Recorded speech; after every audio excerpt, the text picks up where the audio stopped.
박근혜 전 대통령에 대한 1심 선고 전 마지막 재판이 오늘 법원에서 열리고 있습니다. 검찰은 박 전 대통령에게 중형을 선고해달라고 요청할 것으로 보입니다. 네, 그럼 현장 취재기자 연결하겠습니다. 성혜란 기자, 박 전 대통령 혹시 오늘 출석했습니까? 네, 오늘도 박근혜 전 대통령은 법정에 나오지 않았습니다. 지금 열리고 있는 재판에서는 검찰 측과 변호인단이 마지막 서류 증거를 조사하고 있습니다.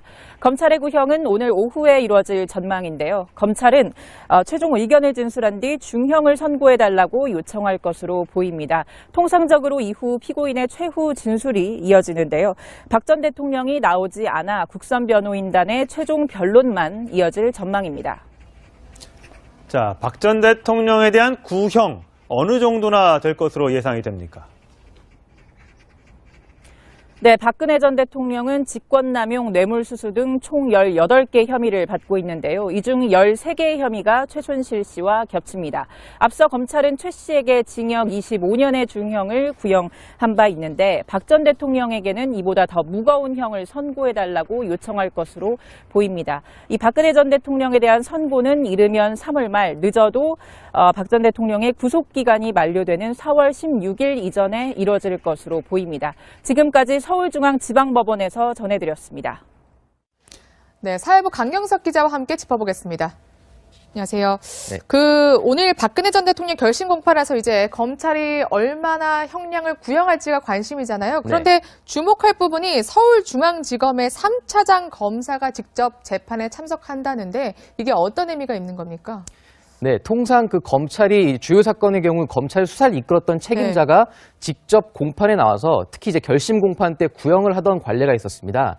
아마 이런 관례에 비춰봤을 때 이번에도 워낙 사건의 중대성을 감안했을 때 실제로 박근혜 전 대통령을 기소할 때 당시 수사를 이끌었던 한동훈 중앙지검 3차장 검사가 오늘 오후 공판에 나와서 구형을 직접 할 예정인데요. 예. 지금 현재로서 오전부터 지금 재판이 시작됐는데 서증조사라고 합니다. 서류를 증거로 냈던 서류들을 다 채택할지 말지 그리고 실제 문제가 없는지 이런 것들을 다 검토를 하면서 오전 재판이 쭉 진행되고 있고 아마 오후 2시부터 시작되는 재판에서 이제 실제 검찰의 최종 논고가 나오고 그 이후에 구형량까지 선고가 되는 그런 과정으로 지금 이뤄질 예정입니다. 네, 이미 최순실 씨하고 이제 상당히 범죄 혐의가 겹치지 않습니까? 최순실 씨한테는 25년 구형에 20년 선고가 내려졌으니까 박근혜 전 대통령한테는 그것보다 더 강력한 처벌이 있을 것이다라고 예상이 되는데 어떻습니까? 네, 말씀하신 대로 최순실 씨와 박근혜 전 대통령의 혐의가 상당 부분 겹칩니다. 지금 보시는 것처럼 뇌물죄 등 13가지 혐의가 겹치는데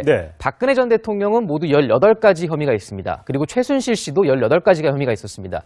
이 중에 최순실 씨의 혐의 13개 중에 재판부는 11개를 유죄로 판단했습니다. 그런데 당시 검찰이 최순실 씨에게 징역 25년을 구형했고 재판부는 20년을 선고했습니다. 이런 거에 비춰봤을 때 당연히 박근혜 전 대통령이 주범 내지는 실제로 공모했을 때 이거를 주도했던 인물로 지목됐기 때문에 검찰로서도 최소한 최순실 씨보다 더 높은 형량을 구형할 가능성이 굉장히 높은 상황으로 보입니다. 25년을 구형했었으니까 최순실 씨한테 그러면 최대 무기징역까지도 구형이 가능한 형량 범죄 혐의지 않습니까? 네, 맞습니다. 최대 유기징역으로 한다면 어느 정도까지 가능한 겁니까? 유기징역형의 상한은 30년입니다. 30년. 다만 가중처벌되는 요소들을 고려했을 때 50년까지 구형을 할 수가 있는데요. 근데 법조계에서는 무기징역까지 구형을 하지는 않을 것이라는 관측이 좀 더 지배적입니다. 아무래도 워낙 혐의가 많다 보니 실제로 국정농단 재판 외에도 박근혜 전 대통령의 경우에 국정원 특수활동비를 받은 혐의로 또 다시 추가 기소가 됐고 이런 여러 가지 재판들이 나눠져 있기 때문에 아무래도 징역 30년 이상 내지는 징역 40년 안팎의 30-40년 정도가 예상이 그 정도의 됩니다. 구형량이 예상되고 있습니다. 그렇군요. 박근혜 전 대통령에 대한 1심 선고 전 마지막 재판이 오늘 법원에서 열리고 있습니다. 검찰은 박 전 대통령에게 중형을 선고해달라고 요청할 것으로 보입니다. 네, 그럼 현장 취재기자 연결하겠습니다. 성혜란 기자, 박 전 대통령 혹시 오늘 출석했습니까? 네, 오늘도 박근혜 전 대통령은 법정에 나오지 않았습니다. 지금 열리고 있는 재판에서는 검찰 측과 변호인단이 마지막 서류 증거를 조사하고 있습니다. 검찰의 구형은 오늘 오후에 이루어질 전망인데요. 검찰은 최종 의견을 진술한 뒤 중형을 선고해달라고 요청할 것으로 보입니다. 통상적으로 이후 피고인의 최후 진술이 이어지는데요. 박 전 대통령이 이뤄질 것으로 보입니다. 지금까지 서울중앙지방법원에서 전해드렸습니다. 네, 사회부 강경석 기자와 함께 짚어보겠습니다. 안녕하세요. 네. 오늘 박근혜 전 대통령 결심 공판에서 이제 검찰이 얼마나 형량을 구형할지가 관심이잖아요. 그런데 주목할 부분이 서울중앙지검의 3차장 검사가 직접 재판에 참석한다는데 이게 어떤 의미가 있는 겁니까?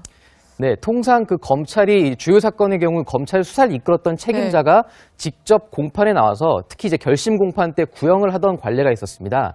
아마 이런 관례에 비춰봤을 때 이번에도 워낙 사건의 그 중대성을 감안했을 때 실제로 박근혜 전 대통령을 기소가 나오지 않아 국선 변호인단의 최종 변론만 이어질 전망입니다. 자, 박 전 대통령에 대한 구형 어느 정도나 될 것으로 예상이 됩니까? 네, 박근혜 전 대통령은 직권남용, 뇌물수수 등 총 18개 혐의를 받고 있는데요. 이 중 13개의 혐의가 최순실 씨와 겹칩니다.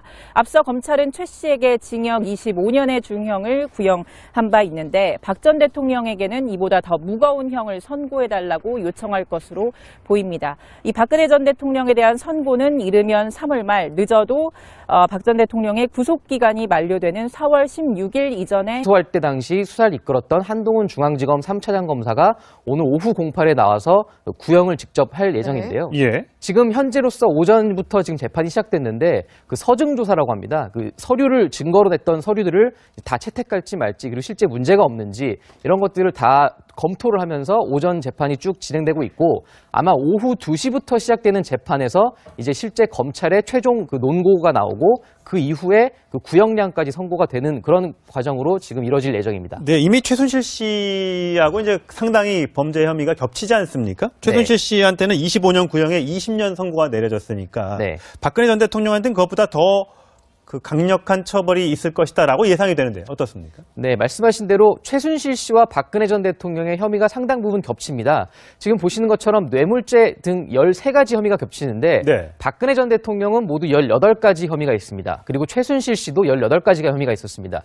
이 중에 최순실 씨의 혐의 13개 중에 재판부는 11개를 유죄로 판단했습니다. 그런데 당시 검찰이 최순실 씨에게 징역 25년을 구형했고 재판부는 20년을 선고했습니다.